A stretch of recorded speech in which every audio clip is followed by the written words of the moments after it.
Hello നമസ്കാരം. എല്ലാവർക്കും പുതിയൊരു വീഡിയോയിലേക്ക് സ്വാഗതം. പുറത്ത് നല്ല മഴ പെയ്തുകൊണ്ടിരിക്കുകയാണ്.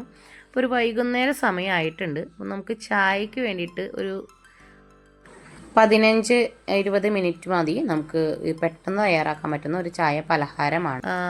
ഒരു കപ്പ് മൈദപ്പൊടിയാണ് ഞാൻ അതിന് വേണ്ടി എടുത്തിട്ടുള്ളത്. നമുക്ക് ചായക്കടയിൽ നിന്നൊക്കെ വാങ്ങിക്കാൻ കിട്ടുന്ന മുളക് വട എന്നൊക്കെ പറയില്ലേ, ആ ഒരു സംഭവം ആ ഷേപ്പിലല്ലെങ്കിലും ഞാനൊന്ന് തയ്യാറാക്കി എടുക്കുകയാണ്. ഒരു മീഡിയം സൈസിലുള്ള സവാള ചെറുതായിട്ട് അരിഞ്ഞിട്ട് അതിലേക്ക് ഒരല്പം ഉപ്പിട്ട് നന്നായി ഒന്ന് കൈകൊണ്ട് തിരുമ്മി ഉടച്ചെടുക്കുക. അത് നമ്മൾ ഈ എടുത്തു വെച്ചിട്ടുള്ള മൈദപ്പൊടിയിലേക്ക് ചേർത്ത് കൊടുക്കുന്നുണ്ട്. അതുപോലെ തന്നെ ഒരു ചെറിയ കഷ്ണം ഇഞ്ചി ചെറുതായി അരിഞ്ഞതും ഇതിലേക്ക് ചേർത്ത് കൊടുക്കുന്നുണ്ട്.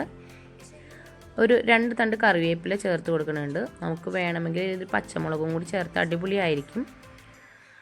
അപ്പോൾ ഒരു നുള്ളു മഞ്ഞൾപ്പൊടിയും ഒരു നുള്ളു കാശ്മീരി ചില്ലിയും ചേർക്കുന്നുണ്ട്, ഒരു കളർ കിട്ടാൻ വേണ്ടിയിട്ടാണ്. അത് നിർബന്ധമില്ല കേട്ടോ. ആവശ്യത്തിന് ഉപ്പൊക്കെ ചേർത്തിട്ട് നന്നായി ഒന്ന് മിക്സ് ചെയ്തെടുക്കാം.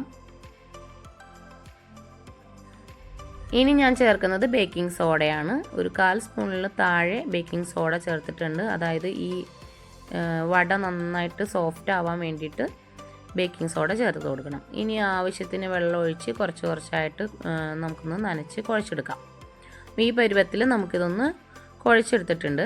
ഇനി ഇതൊരു 15 മിനിറ്റ് ഞാൻ ഒന്ന് റെസ്റ്റ് ചെയ്യാൻ വേണ്ടി മാറ്റി വയ്ക്കുന്നുണ്ട് കേട്ടോ. 15 മിനിറ്റിന് ശേഷം നമുക്കിത് എണ്ണയിൽ വറുത്തെടുക്കാൻ പറ്റും കേട്ടോ.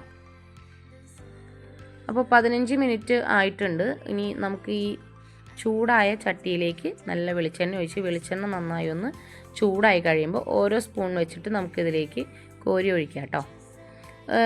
വലിയ ഷേപ്പിൻ്റെ ഒന്നും ആവശ്യമില്ല. ഷേപ്പ് നമുക്ക് കടയിൽ നിന്ന് കിട്ടുന്ന മറ്റേ വടയുടെ ഷേപ്പൊന്നും കിട്ടില്ല. ഇത് ജസ്റ്റ് ആ ഒരു സ്പൂണിൽ കോരി ഒഴിച്ച ആ ഷേപ്പിൽ തന്നെ കിട്ടുള്ളൂ കേട്ടോ. ഒരു മീഡിയം ഫ്ലെയിമിൽ വേണം നമുക്കിത് വറുത്തെടുക്കാൻ. ഒരു സൈഡ് ബ്രൗൺ കളർ ആയി കഴിയുമ്പോൾ അടുത്ത വശം മറിച്ചിടാം.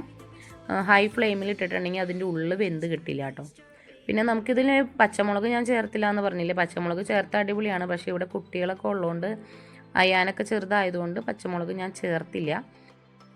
പിന്നെ നമുക്ക് ഇത് ഗോതമ്പ് പൊടിയിലും തയ്യാറാക്കി നോക്കാവുന്നതാണ് കേട്ടോ. ഗോതമ്പ് പൊടിയിലും ഞാൻ ചെയ്തിട്ടുണ്ട്, നല്ല ടേസ്റ്റ് തന്നെയാണ്.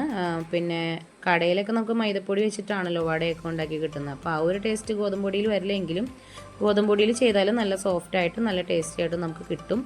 അപ്പോൾ എല്ലാവരും ഇതൊന്ന് റെഡിയാക്കി നോക്കണേ. എന്നിട്ട് നിങ്ങൾക്ക് ഇഷ്ടപ്പെട്ടു എങ്കിൽ ഒന്ന് കമൻറ്റ് ചെയ്യാനും, പിന്നെ എൻ്റെ വീഡിയോ നിങ്ങൾക്ക് ഇഷ്ടമായെങ്കിൽ ഒന്ന് ലൈക്ക് ചെയ്തതിന് സപ്പോർട്ടും ചെയ്തേക്കണേ. Okay, thank